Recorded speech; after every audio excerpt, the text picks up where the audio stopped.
很多新手朋友啊，由于没有经验，上路以后总是把握不好左右车身与障碍物的距离，特别是遇到这种直角转弯，或者说这种比较急的障碍物时，需要转弯，稍不注意就可能说剐蹭到车身。有什么办法吗？很多老师就说了开车呀靠感觉如果说你作为一个新手，你也是这么想的，你就错了。你开车的次数可能说一个手都数得过来，你哪来的车感？所以咱们想要通过复杂的路况而不剐蹭，一定要学会找到你车上的一个专属的参考点，多加练习才能有效的提升咱的车感。那么今天暴弟就来给老铁们分享3个判断咱们车辆左右以及中间距离的一个方法，你可以理解为安全点吧。只要你能够提前懂得熟练的去运用的话，新手也能做到人车合一，有效的避免剐蹭的情况发生。来，我们上车一起来看一下。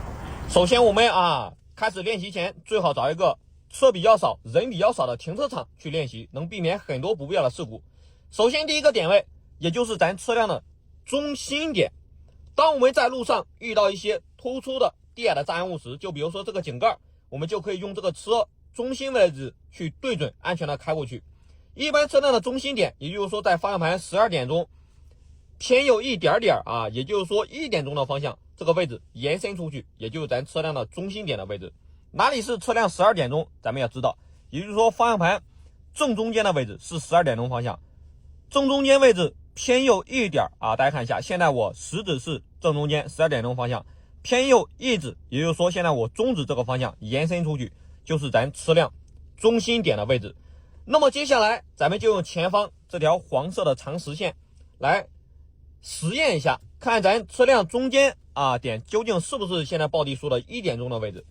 好，那么现在咱就用1点钟的位置去对准前方这根黄实线。好，把车辆给顺正。好，此时大家看一下这里是中间点，对不对？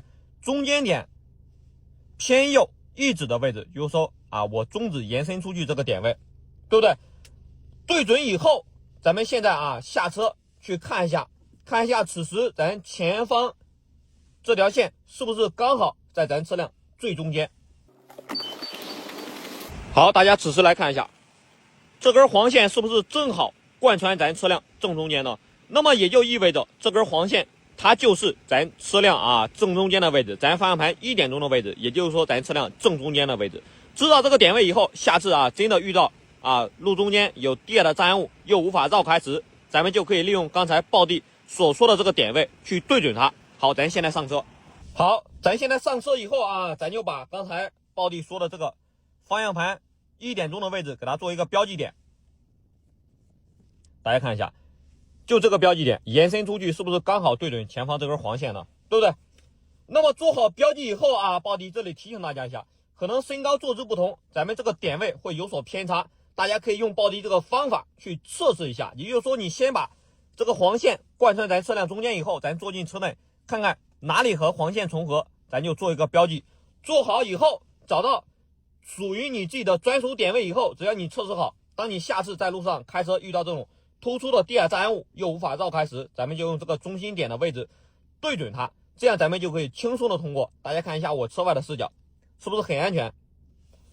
接下来第2个点位就非常的简单了，也就是找到我们车辆左侧车身左侧车身的一个安全点位。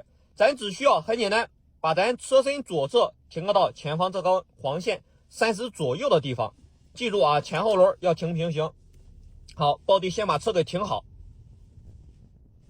让我们车辆左侧距离旁边这根黄长实线大概30公分左右的位置。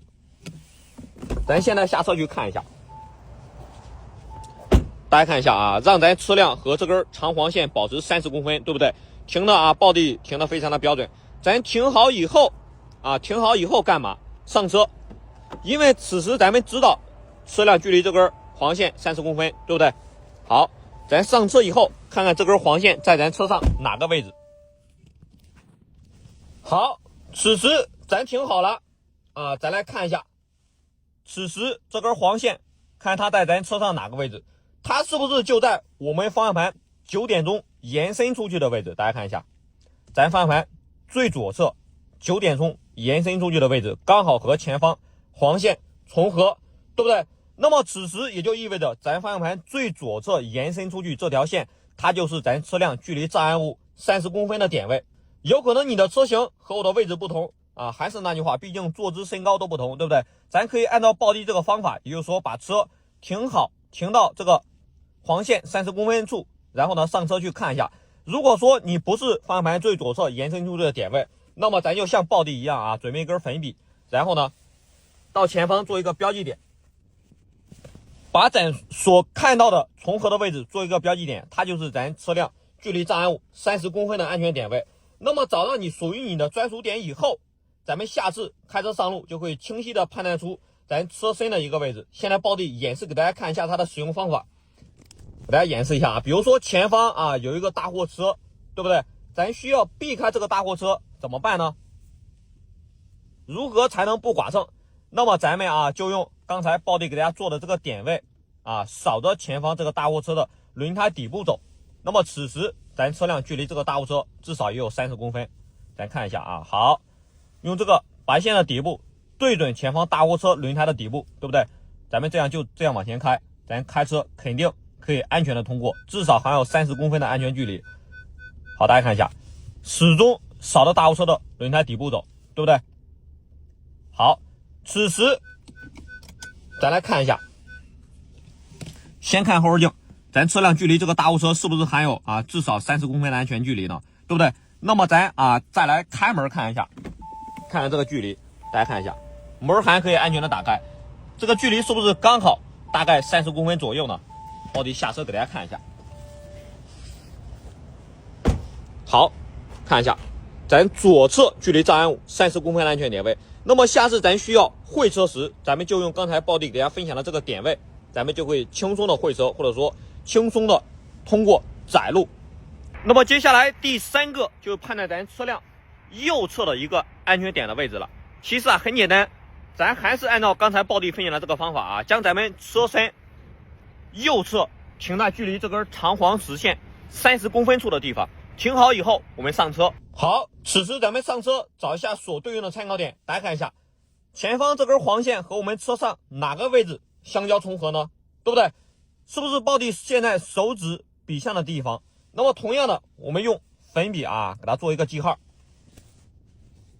大家看一下，这个记号做好以后，标记好以后，那么下次啊我们在开车啊遇到窄路会车的时候，或者说遇到右侧有障碍物的时候，或者说旁边有行人的时候，只要障碍物或行人在这个右侧安全点位的外侧，也就是说安全点的右侧的位置，咱们通过都是安全的。现在抱地啊就演示给大家看一下，就以路边行人为例啊，只要路边行人在我们安全点的外侧啊，现在路边行人是不是在我们安全点的内侧？那么我们通过肯定会发生剐蹭，所以说我们就要啊往左打。哪怕啊我们做的这个安全点位扫着前方行人啊脚步走，大家看一下，对不对？我们通过都是安全的。看一下，已经安全的通过了，对不对？那么我们啊把手机拿下来看一下右侧，大家看一下，这个距离是不是刚好30公分左右呢？通过还是非常的安全。那么接下来咱再来试一下啊左右2个点位啊，抱地分别左右安排了啊2个人，咱来实验一下，当做一个窄路啊，把他们俩人当做2个障碍物，咱来看一下左右这2个点位究竟能不能安全的通过这个窄路。好，那么咱们是不是把这2个点位结合一下，就是咱车辆左侧和右侧了？也就是说咱们车辆的一个宽度大概啊就现在抱地手指的2个这么宽。那咱通过窄路的时候，咱只需要啊，只要这个窄路能够啊容纳下咱们这2个点位，咱们通过都是安全的。咱们往前走一下啊，哪怕重合，大家看一下，右侧这个人是不是和我右侧点位重合了呢？左侧这个人也是和我左侧点位重合了。不要怕，咱们往前看就是了。此时距离左右2个人还有30公分的安全距离，咱看一下。好，看一下是不是安全的通过了呢？好，现在啊抱地拿下来手机给大家看一下左右2个镜头啊，左侧安全没问题，对不对？右侧同样安全没问题，咱下车去看一下。